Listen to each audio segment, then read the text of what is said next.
The Japanese card battling social free-to-play RPG is a genre that never really spoke to me for a variety of reasons, but mix it in with wrestling and I kind of have to take a look.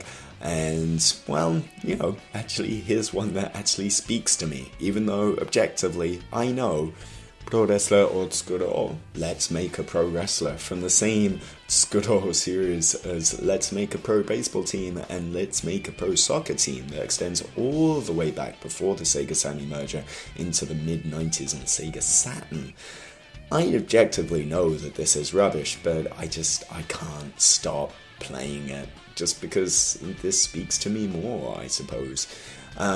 And because the wrestling genre just doesn't fit onto iOS normally, so replace it with card battling and a rock, paper, scissors system, and, well, things start to get a little bit better.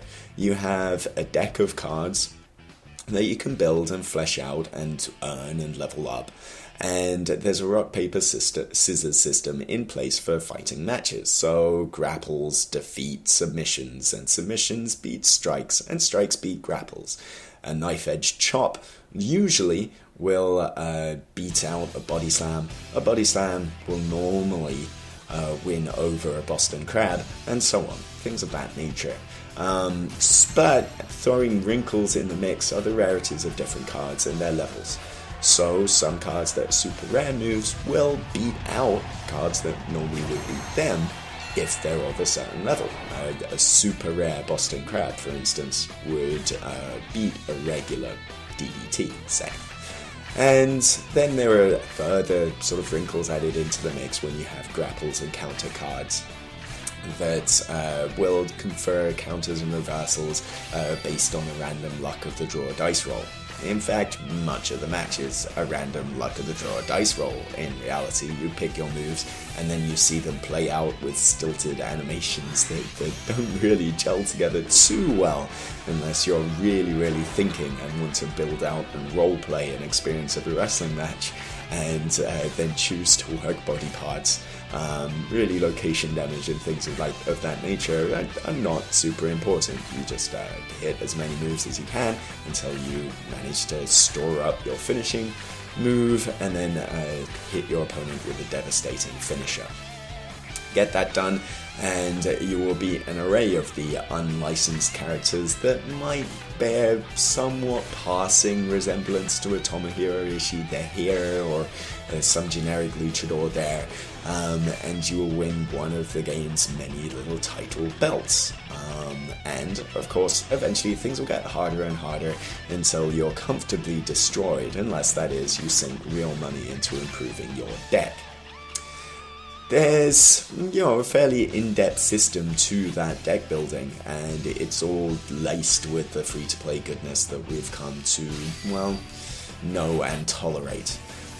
You get a few free cards every day as your daily login bonus, and you also get cards as drops for defeating opponents.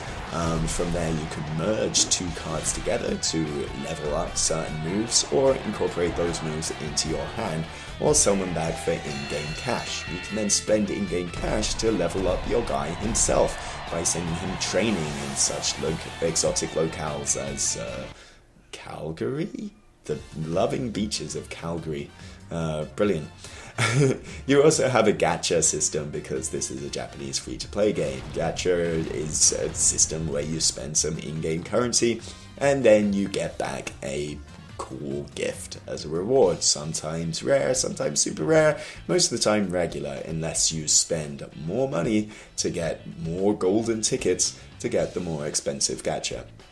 You can get a good few hours of enjoyment without playing, well, if you call it enjoyment, you can get a good few hours of inoffensive grinding without spending a penny.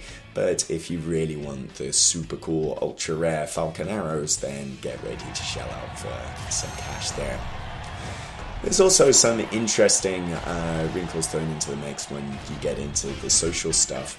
Once you've leveled up enough, you can form a stable of wrestlers or join other online stables that are around, and then you sort of participate in kind of, I guess, raids against other trios every now and then. You can sort of perform one of these matches every hour or so. And these are a nice sort of way of grinding XP out, but it's nowhere near as exciting as it may seem. You just sort of start up a match and very often not get involved in things as your other partners do most of the work for you, or you just get taken straight to the results screen. But, it's a nice little thing, along with daily challenges and raids that will eat more of your daily stamina bar, but confer better rewards and better drops if you manage to beat the opponents contained within.